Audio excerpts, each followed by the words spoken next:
traziam as últimas notícias. Uma vez terminada a ceia da Páscoa, os homens do Sinédrio tinham voltado a reunir-se desta vez em casa de Caifás.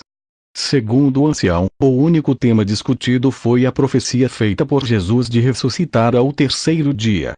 Os sacerdotes, em especial os saduceus, não concediam grande crédito às palavras do justiçado.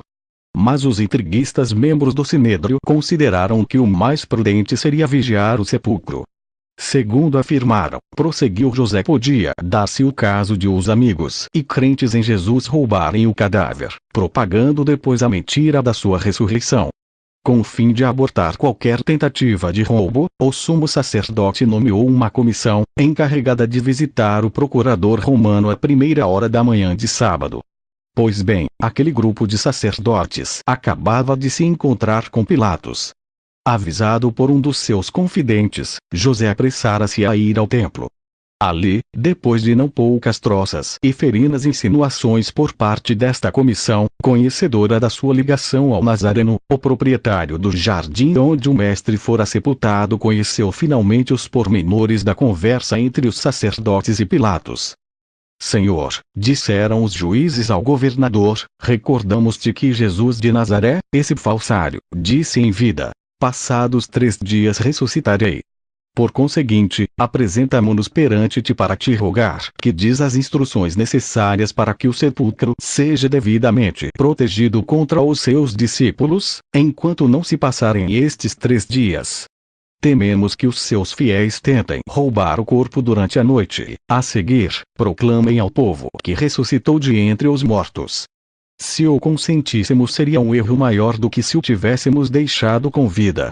E Pilatos, depois de escutar este pedido, respondeu: dar-vos-ei uma escolta de 10 soldados. Vão e organizem a guarda em frente do sepulcro.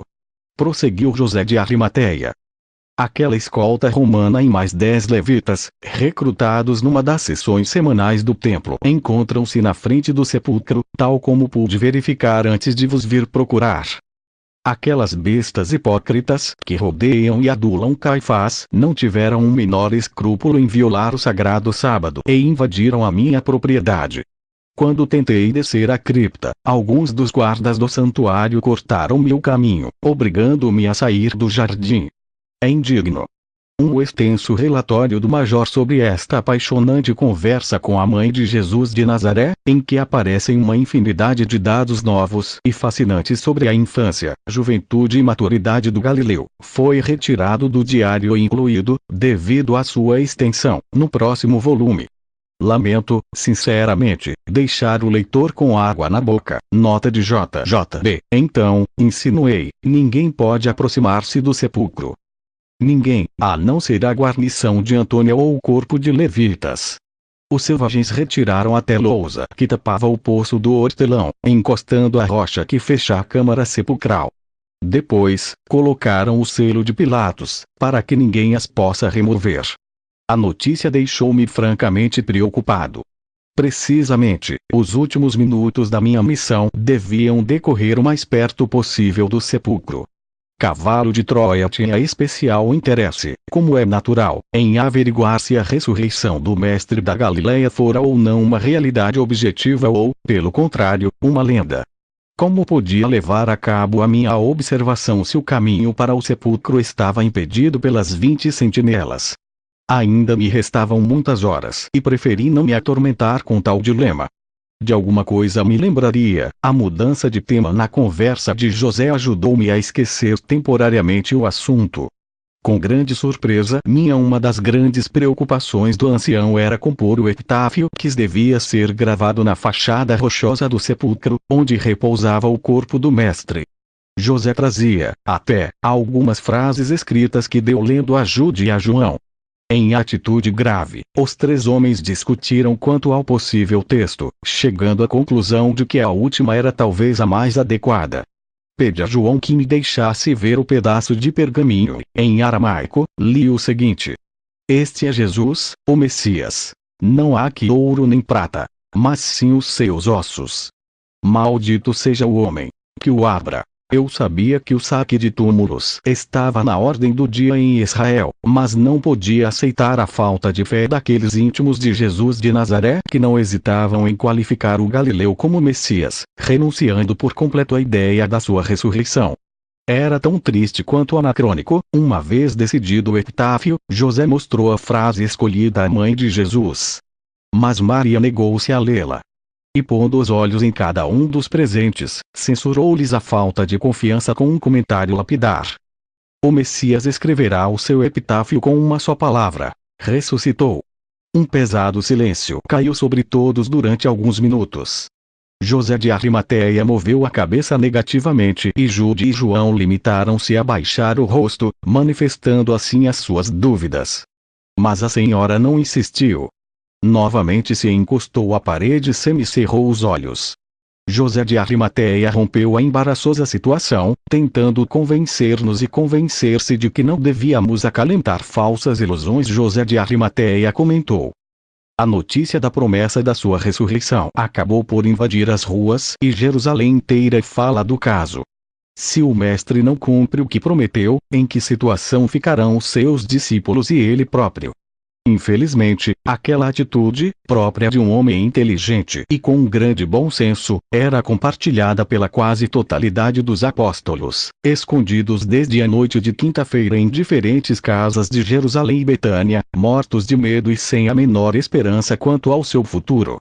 Se aqueles rudes galileus tivessem a fé de David e Zebedeu, para dar um exemplo, as coisas teriam sido muito diferentes, ainda que com risco de me repetir. Creio ser de extrema importância salientar esta ingrata mas muito humana disposição dos apóstolos e adeptos do Filho do Homem em relação ao tema da ressurreição. Estão enganados os que possam pensar que os discípulos esperavam ansiosos pelo amanhecer do terceiro dia. Ninguém em seu são juízo podia aceitar que um cadáver, 36 horas após o falecimento, fosse capaz de se levantar e de viver. Mas o surpreendente Rabi nunca falava em vão. Meia hora antes do ocaso, pelas 6, Jude e sua irmã Ruth puseram-se a caminho, acompanhando sua mãe, à residência de Lázaro, em Betânia. João, obedecendo a recomendação feita por André, acorreu à casa de Elias Marcos, onde se marcara uma reunião de urgência de todos os discípulos e fiéis de Jesus que se encontrassem na Cidade Santa. Ofereci-me para acompanhar a família do Nazareno e, desta forma, pude ampliar os meus conhecimentos sobre a vida de Jesus. Pelas 19h30, as irmãs do Mestre receberam-nos no seu lar, manifestando-nos muitas atenções. Mas a noite chegava e, depois de me despedir dos meus novos amigos, agradeci a Marta e a Maria sua generosa hospitalidade, anunciando-lhes que ia fazer uma longa viagem e que, quase com toda a certeza, não tardaria em regressar. Aquela mentira piedosa, que talvez tenha aliviado o aflito coração de Marta, acabaria por ser realidade. Uma realidade que foi ao encontro das aspirações deste cada vez menos incrédulo e cético oficial da Força Aérea Norte-Americana. A irmã mais velha de Lázaro, com os olhos inundados de lágrimas, confiou-me em segredo que seu irmão tivera de se refugiar em Filadélfia e que elas, logo que pudessem vender as suas terras e bens, seguiriam os passos dele. Eu conhecia a primeira parte da informação, mas, estúpido que fui, naquele instante, enquanto me despedia, não soube adivinhar o que verdadeiramente encerrava a sua confissão. Pouco antes da meia-noite, preocupado com o tardio da hora e em encontrar alguma maneira que me permitisse observar a entrada do sepulcro com o máximo de clareza e segurança, iniciei a ascensão do Monte das Oliveiras. Iria realmente acontecer o grande feito. Teria realmente a grandiosa oportunidade de verificar com os meus próprios olhos o anunciado prodígio da ressurreição.